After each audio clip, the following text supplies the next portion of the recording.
ज्येष्ठ कन्या थाउ थाउ कनिष्ठा को विवाह से परिवार लोक माने मना कर दे था। चैनल को नया करी देखुथिले सब्सक्राइब करि।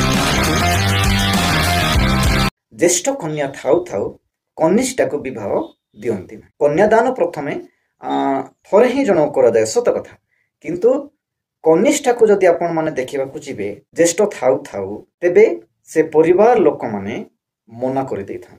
काहे कि ना ज्येष्ठ अछि सेति निमंते एही नियम केहुटारु स्थापन हेइ अछि ताहा मु आपण माननकु जणाइबा को चाहे। ताहा आजि पर्यंत हम माने पालन करी आसुछु।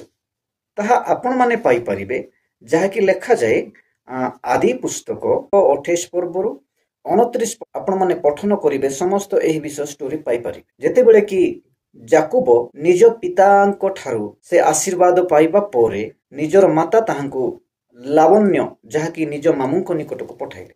मामूंको निकट को जेते बेले से पठाइले सही समय मामूंको निकट को जेते बेले लावण्य पाखको एही जाकुब पहुंचिले। सही लावण्यंकर दुईटी कन्या अर्थात दुई जन झियो थिले। बड़र नाम होउची लेया, सानर नाम होउची राहेल। ए मानंको मध्यरे बड़ झियो लेया खिणाकी थिला आउ सानो झियो राहेल से सुंदरी थिला। सही मध्यरे ये जाकुब राहेल को बहुत पसंद करी ताको प्रेम करबा को इच्छा कला। सही समय रे लावण्य जाकुब को पचारिले, बापरे तू तो आम घर को आसिलु आउ बिना वेतन रे काम करबा ठीक नुह। एते दिन 1 मास पर्यंत तू काम कलु, किंतु मु कोनोसी विषय तुमको मु पचारिनी। सेथि निमंते मु जानिबा को चाहे तू कोनोसी वेतन नेबा को पड़िबो। सेथि निमंते मु पचारिबा को चाहे तू तोर वेतन कौन आवश्यकता रही ताहा मागिबा को चाहूचु, वेतन एही समय मते कहि दे। सही समय जाकुब लावण्य अर्थात निज मामू को कहिला, मु आपणकर घरे रही मु काम करिबी, परिश्रम करिबी, जहा भी मेष पलबी चराइबी, किंतु सही बदल रे मु चाहू अछि आपणकर कन्या सानो झियो राहेल को मते विवाह दियंतु। ताहा निमंते मु 7 वर्ष जाए मु आपणकर दास्य कर्म करी। देखंतु 7 वर्ष कले केते लागिबो आज्ञा। 7 वर्ष दास्य करबा को मध्य अल्प दिन परि लागि जाउछि। माने एते पागल भलिया हे जाइछन। देखंतु सानो भौणी को निमंते सही समय रे लावण्य कहिले ठीक अछि, अन्य पुरुष को देबार ठीक नुह। निज लोक निज परिवार रे तमे आसी कि रहिलो आ तुंभको कन्यादान करिबा मो पक्षरे बहुत उत्तम हेबो। बेस तुमे मो घर को रही तू कार्य करे। सेथि निमंते से कोन कले ना जाकुब लावण्य घरे बहुत परिश्रम कले, बहुत मध्य काम कले। 7 वर्ष समाप्त हैला पोरे से कहिले एबे मोर 7 वर्ष समाप्त हेइ अछि, पुरी जाय अछि। बापा मु जहा को पसंद करि अछि राहेल को मते विवाह दियंतु, मु ताहा संग शयन करि।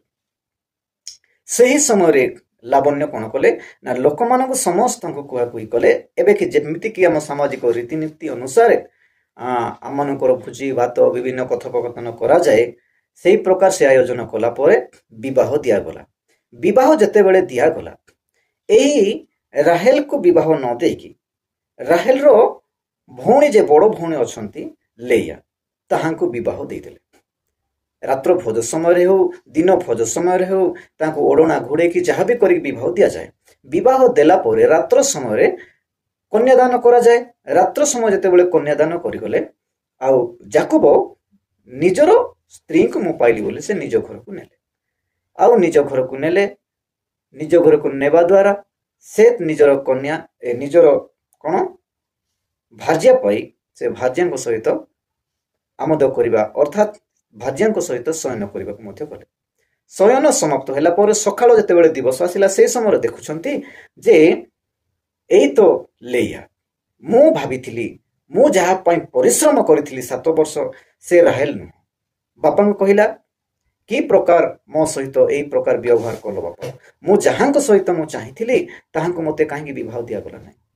सेतेबेले से लावण्य कहिथिला बापरे बड़ थाउ थाउ सानो को विवाह कर दिया जाए ना। सही समय रे आम माने जानछु से लावण्य कहवा द्वारा जाकुब कहिला ठीक अछि। पुनर्बार से लावण्य कहले जदि आउ थरे भी ଏଇ ସାନକୁ ମଧ୍ୟ ବିବାହ କରିବାକୁ ଚାହୁଁଛନ୍ତି, ଆହୁରି 7 ବର୍ଷ ପର୍ଯ୍ୟନ୍ତ ମୋହର ଦାସ୍ୟ କର୍ମ କରିବାକୁ ପଡ଼ିବ। ପୁନର୍ବାର ସେ ମୋତେ କହିଲେ, ହଁ ମୁଁ ତାହା ପାଇଁ ମଧ୍ୟ 7 ବର୍ଷ ଆହୁରି କରିବି। ଏଥିରେ ଆପଣମାନେ ଜାଣିପାରୁଛନ୍ତି ଯେ କନିଷ୍ଠାକୁ ଜ୍ୟେଷ୍ଠ ଥାଉ ଥାଉ ବିବାହ ଦିଅନ୍ତି ନାହିଁ। ସେଥି ନିମନ୍ତେ ତାହା ଆମମାନଙ୍କ ଜଗତରେ ମଧ୍ୟ ପ୍ରଚଳିତ ଚାଲିଯାଇଛି। ବାଇବଲର ରୀତିନୀତି ନିୟମ ଅନୁଯାୟୀ ଜ୍ୟେଷ୍ଠ କନ୍ୟା ଥାଉ ଥାଉ କନିଷ୍ଠାକୁ ବିବାହ ନିଜ ଘର ଲୋକ ଦେବା ନିମନ୍ତେ ପସନ୍ଦ କରନ୍ତି। ଏହା ବ୍ୟବସ୍ଥା କେବଳ ବାଇବଲରୁ ହିଁ ଆସିଅଛି। ଧନ୍ୟବାଦ।